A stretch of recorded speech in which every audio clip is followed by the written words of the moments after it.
Corruption katika koti imekuwa very high, na ndio maana siku hizi viongozi wengi ambao kidogo hawakuwa wanaamini kabisa kwamba William Ruto atakuwa rais, wakitaka kuderail progress ya serikali kuu, lazima watafute jaji mmoja, waenda wamfanyie corruption kidogo, aende koti, anything, kila kitu. Wewe hutaki mtu mdogo apatiwe bima na serikali. Hutaki huyu mwingine apunguziwe kutoka 500 mpaka 300. Hutaki tuwe na hazina maalum. Umeenda kotini kupinga. Na ule mwenye kupenda kupinga kotini ako na insurance comprehensive. Mtoto yake ako na kazi. Hawa watu jameni, si nipambane na hawa. Yes, of late there has been a battle between the executive and the judiciary. When I talk about the executive, I mean President Ruto and Justice Martha Koome. This is brought about the endless orders given by the judiciary to deter William Ruto's work. We all know the judiciary in Kenya has had a history of giving out court orders since Uhuru Kenyatta's regime. In fact, every regime which has come into power has somehow tried to fight the judiciary. Even when William Ruto won his election, he has since gotten a lot of court orders which deter how he delivers service to his own people. To one extent that he met the Chief Justice Martha Koome. And for me, I think this meeting was aimed at harmonizing the relationship between the judiciary and the executive. So in this episode, I've come to talk about the fight which is between William Ruto and Justice Martha Koome, what it means for Kenya, and most importantly, the study materials we can learn from the politics of our nation. But before I do this, I want to let you know that if you're new to this channel, please subscribe. If geopolitics and economics is what you want, this will be definitely the right channel for you to subscribe to.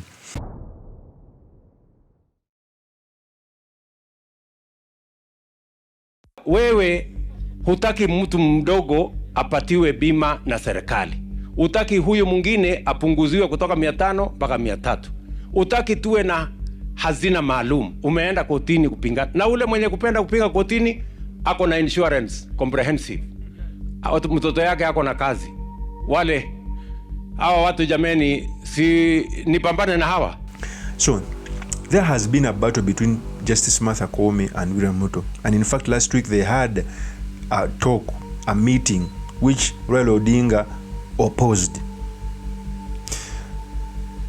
I keep on telling people that the judiciary in Kenya is among the one arm of government which has fought for democracy in Kenya.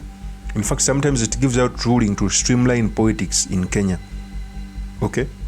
The day this trend was set by Justice Maraga when he nullified the election in 2017. Okay? So that was a precedent. This battle has evolved to an extent that Chief Justice Martha Koome is being forced to be removed from office. There is a petition on his leg. Before I talk about this, let me first give you the tape when news came out that Justice Martha Koome is being petitioned to leave the judiciary. Here's the tape. And a petition has been filed before the Judicial Service Commission seeking the removal of Chief Justice Martha Koome from office.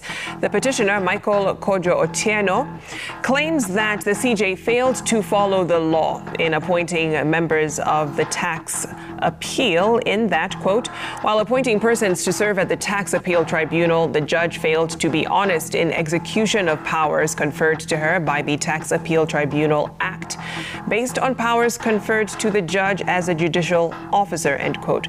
Kojo argues that the CJ was not transparent and diligent, and that she discriminated against persons who had applied to be members of the board. Now, the petitioner further argues that for the above reasons, the Chief Justice is unfit to hold office and should be removed from office. So, that is the petition for you. And for me, I think these petitions are promoted to bring fear in the judges so that they can play at the whims of the executive. Although even sometimes the judiciary do a lot of activism, even when they are not supposed to do so. Many of the times I agree with the judiciary because it makes some of the rulings on behalf of the people, but sometimes they exceed their activism. Okay? And to show that the executive is fighting the judiciary, there is a video which showed the majority leader, Osoro, saying how judges are frustrating development by the Kenya Kwanza. Okay? And a majority leader cannot just speak out of the blue. Maybe in the meetings he has with the president or in the Kenya Kwanza caucuses, they speak about this. They speak on how they are going to take on the judiciary. Before I speak on this, let me first give you the tape of the majority leader Osoro when speaking about this. Here's the tape. Kuna maneno tumekuwa tukizungumza sana na mmekuwa mkiangalia kwa runinga. Maneno ya corruption katika judiciary. Corruption katika judiciary imepanda sana. Hata nyinyi wananchi mnajua. Sometimes uko na kesi yako ya shamba, kuna mtu anaenda ananunuliwa hapo, anapeana orders, wewe unakwama, unanyang'anywa shamba. Maneno ya kupelekwa kotini, sometimes mtu amekukosea, mtu anaenda na kuwa corrupted kule, anaenda, mtu innocent anafungwa, yule ambaye amekosea anatembea huko nje. Corruption katika koti imekuwa very high.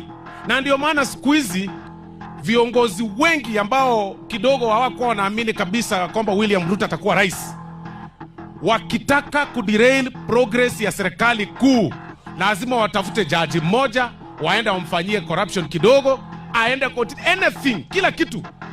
Juzi wakati barabara ilikuwa inafunguliwa kule Nyandarua, mtu akaenda kotini akasema kuna miti inakatwa, sasa hiyo barabara isijengwe, na akapata order.